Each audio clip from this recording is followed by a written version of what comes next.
గాంధీ భవన్ లో కీలక సమావేశాలు జరుగుతున్నాయి. పీసీసీ అధ్యక్షుడు మహేష్ కుమార్ గౌడ్ అధ్యక్షతన రాజకీయ వ్యవహారాల కమిటీ సమావేశం ప్రారంభమైంది.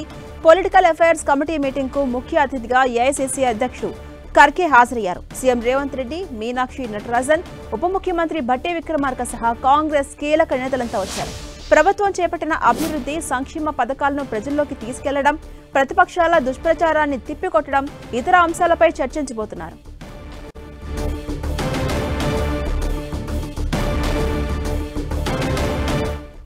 ఇక గాంధీ భవన్ లో కీలక సమావేశాలు జరుగుతున్నాయి. సమావేశానికి సంబంధించి మరిన్ని అప్డేట్స్ మా ప్రతినిధి ప్రతాప్ అందిస్తారు. ప్రతాప్,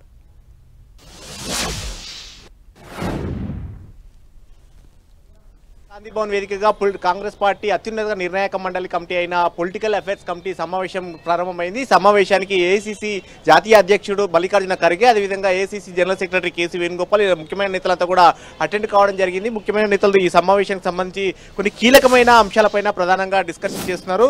అదేవిధంగా ఈ మధ్యకాలంలో జరిగిన కులగణన, అదేవిధంగా బీసీ రిజర్వేషన్ అంశంతో పాటు స్థానిక సంస్థల ఎన్నికలు, అట్లా పార్టీకి సంబంధించిన ఇటీవల కాలంలో చోటు చేసుకున్న పరిణామాలు, ఈ అంశాలన్నిటి కూడా డిస్కషన్ చేస్తున్న పరిస్థితి ఉంది. సో మొత్తం మీద దీనికి సంబంధించి పొలిటికల్ అఫైర్స్ కమిటీ కాంగ్రెస్ పార్టీకి దిశ నిర్దేశం చేసే కమిటీ కాబట్టి జై బాపు, జై భీమ్, జై సంవిధాన్ పార్టీ జాతీయ స్థాయిలో ఒక కార్యక్రమాన్ని అయితే రూపొందించడం జరిగింది. జై బాపు, జై భీమ్, జై సంవిధాన్ సంబంధించి పార్టీని మరింత విస్తృతంగా గ్రౌండ్ వర్క్ పూర్తి స్థాయిలో తీసుకెళ్లాలని కూడా ఆలోచన చేస్తున్నారు. వీటితో పాటు సంవత్సరాల కాలంగా పార్టీ ఏవైతే కార్యక్రమాలు రూపొందించి ప్రభుత్వం చేసిన సంక్షేమ పథకాలు ఏవైతే ఉన్నాయో వాటన్నిటి కూడా డిస్కషన్ చేస్తున్నారు. ప్రధానంగా ఎన్నికల సందర్భంగా ఇచ్చిన హామీలు ఏవైతే 6 గ్యారెంటీస్తో పాటు ముఖ్యంగా రిజర్వేషన్లకు సంబంధించిన అంశం కానీ, అదేవిధంగా బీసీ కులగణనకు సంబంధించిన అంశం ప్రధానంగా డిస్కషన్ చేస్తున్నారని చెప్పుకోవచ్చు. దేశవ్యాప్తంగా ఎక్కడ లేని విధంగా మొట్టమొదటిసారిగా తెలంగాణ రాష్ట్ర ప్రభుత్వం కులగణన చేయడం, చేసిన కులగణనకు సంబంధించి ఇప్పుడు కేంద్రం కూడా సేమ్ మళ్ళీ జనగణనలో భాగంగా కులగణన చేస్తామనే అంశాన్ని ప్రస్తావించింది. కాబట్టి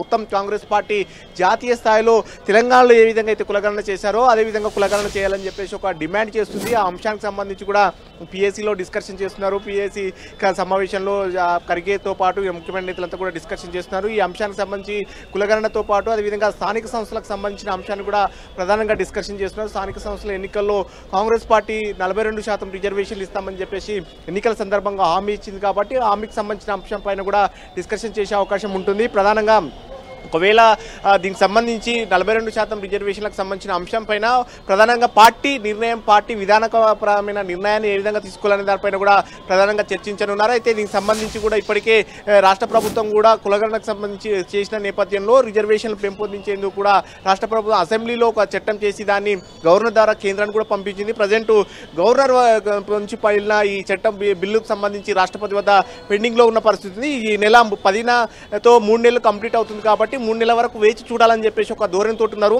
ఇప్పుడు 3 నెలలు కంప్లీట్ కావస్తుంది కాబట్టి మరో 5 రోజుల్లో కంప్లీట్ అవుతుంది కాబట్టి ఆ గడువు ముగుస్తున్న నేపథ్యంలో జాతీయ అధ్యక్షుడితోటి మరిన్ని సలహాలు తీసుకొని ముందుకెళ్లాలని కూడా ఒక ఆలోచన చేస్తున్న పరిస్థితి ఉంది. దీనికి కూడా ప్రధానంగా పార్టీ ఆలోచన ఏ విధంగా ఉండాలని పైన కూడా ప్రధానంగా డిస్కషన్ చేస్తున్నారు.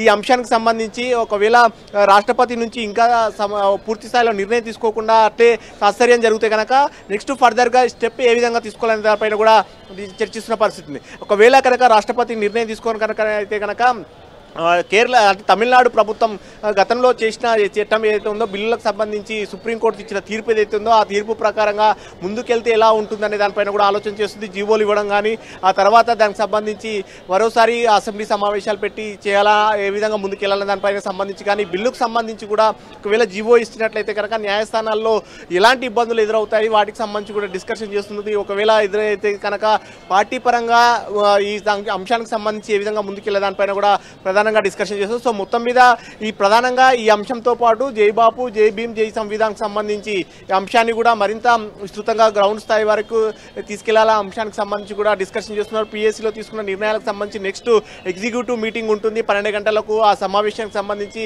పార్టీకి సంబంధించిన జనరల్ సెక్రటరీ, వైస్ ప్రెసిడెంట్ కూడా అటెండ్ అవుతారు. ఆ సమావేశంలో డిస్కషన్ చేస్తారు. ఈ 2 సమావేశాలు జరిగిన తర్వాత నెక్స్ట్ ఈవినింగ్ మల్లికార్జున ఖర్గే ఆధ్వర్యంలో ఒక భారీ బహిరంగ సభను కూడా ఏర్పాటు చేయడం జరిగింది. ఎల్బీ స్టేడియం వేదికగా ఈ సమావేశానికి సంబంధించి గ్రామ అధ్యక్షులు మండల అధ్యక్షులు అందరినీ కూడా ఏర్పాటు చేసి సామాజిక సమ్మేళనకు సంబంధించి విజయోత్సవ సభ నిర్వహించే అవకాశం ఆ పేరు నామకరణం కూడా చేయడం జరిగింది. ఆ సభకు మొత్తం కాంగ్రెస్ పార్టీకి సంబంధించి గ్రామ స్థాయి అధ్యక్షులతో పాటు మండల స్థాయి అధ్యక్షులు అందరూ కూడా పిలవాలని చూస్తున్నారు. సో మొత్తం మీద దాదాపు 40,000 మందితోటి ఈ సభను ఏర్పాటు చేయాలని చెప్పేసి కాంగ్రెస్ పార్టీ ఇప్పటికే ఏర్పాట్లన్నీ కూడా పూర్తి చేసింది. మొత్తం 15,000 గ్రామ సభల నుంచి కూడా మండలాధ్యక్షులు అదేవిధంగా మండలాధ్యక్షులు వీళ్ళందరినీ కూడా గ్రామ అధ్యక్షులతో పాటు మండలాధ్యక్షులు వీళ్ళందరినీ కూడా ఉద్దేశించి జై బాపు, జై భీమ్, జై సంవిధాన్ రాజ్యాంగ పరిరక్షణ కోసం కాంగ్రెస్ పార్టీ తీసుకున్న ఈ నిర్ణయానికి సంబంధించి ఏ విధంగా పరిరక్షణ చేసుకోవాలి, కేంద్రంలోని ఎన్డీఏ ప్రభుత్వం రాజ్యాంగాన్ని తుంగలో తొక్కుతుందనే అంశాన్ని చేస్తున్న రాజ్యాంగాన్ని తూట్లు ఏ విధంగా పుడుస్తున్నాయనే అంశాన్ని జనంలోకి విస్తృతంగా తీసుకెళ్లాలని కూడా కాంగ్రెస్ పార్టీ అధిష్టానం ఒక నిర్ణయం తీసుకుంది. కాబట్టి దాన్ని విస్తృతంగా తీసుకెళ్లాలనడానికి ఈరోజు ఈ సభా వేదిక కూడా మల్లికార్జున ఖర్గే కీలకమైన సందేశం ఇవ్వబోతున్నారు. వీటితో పాటు నెక్స్ట్ లోకల్ బాడీ ఎన్నికలు వస్తున్నాయి కాబట్టి లోకల్ బాడీ ఎన్నికలకు సంబంధించిన అంశాన్ని కూడా ప్రధానంగా డిస్కషన్ చేయనున్నారు. ముఖ్యంగా లోకల్ బాడీ ఎన్నికల్లో దాదాపు 90% కాంగ్రెస్ పార్టీ విజయం సాధించాలనే దిశగా ముందుకెళ్లాలి. వీటితో పాటు ఇంకొక అంశానికి సంబంధించి కార్పొరేషన్ చైర్మన్లు అదేవిధంగా కొన్ని కార్పొరేషన్ చైర్మన్ల అంశానికి సంబంధించి కూడా డిస్కషన్ చేసే అవకాశం ఉంటుంది. ఎందుకంటే చాలా కాలంగా పెండింగ్ లో ఉంటున్న అంశం ఉంది కాబట్టి దీనికి సంబంధించి కూడా వీటిని కూడా భర్తీ చేసి నెక్స్ట్ లోకల్ బాడీ ఎన్నికలకు వెళ్ళాలని కూడా ఆలోచన చేస్తుంది. వీటి ఆ లోపు ఈ కార్పొరేషన్ భర్తీ చేయాలి. అదేవిధంగా క్యాబినెట్ కు సంబంధించిన అంశానికి సంబంధించి కూడా కాసేపటి క్రితమే తాజకృష్ణ హోటల్ వేదిక కూడా కీలకమైన సమావేశం కూడా నిర్వహించారు. ఏవైతే ఇంకా 3 ఖాళీలు బెర్తుగా ఉన్నాయో ఆ ఖాళీలకు సంబంధించిన అంశం పైన కూడా డిస్కషన్ చేసిన అంశం ఉంది. దాన్ని కూడా పిఎస్సిలో ఎజెండాగా తీసుకుంటారా లేదా అనేది కూడా చూడాల్సి ఉంటుంది. ఎందుకంటే ఇది కీలకంగా కొన్ని ముఖ్యమైన నేతల మధ్య అంతర్గతంగా సమావేశం జరిగింది. నిన్న ఏఐసిసి అధ్యక్షుడు మల్లికార్జున ఖర్గే కూడా కొంతమంది ఆశావాళ్ళందరూ కూడా పిలిచి వారిని నచ్చజెప్పిన పరిస్థితి ఉంది. కాబట్టి నెక్స్ట్ ఇంకా 3 బెర్తులు మాత్రమే ఖాళీగా ఉన్నాయి. ఆ బెర్తులకు సంబంధించి ఎవరెవరికి ఛాన్స్ దక్కుతుంది అనేది దాని కూడా ఇంట్రెస్టింగ్ గా ఉంది. కాబట్టి ఆ అంశం డిస్కషన్ చేస్తారా లేదంటే ఓన్లీ కార్పొరేషన్ చైర్మన్ల వరకే పరిమితం అవుతారా అనేది చూడాల్సి ఉంటుంది. మరి కాసేపటి క్రితమే స్టార్ట్ అయిన ఈ అంశానికి సంబంధించి అయితే ప్రధానంగా 4 అంశాలు మాత్రమే ప్రధానంగా ఎజెండాగా పెట్టారు.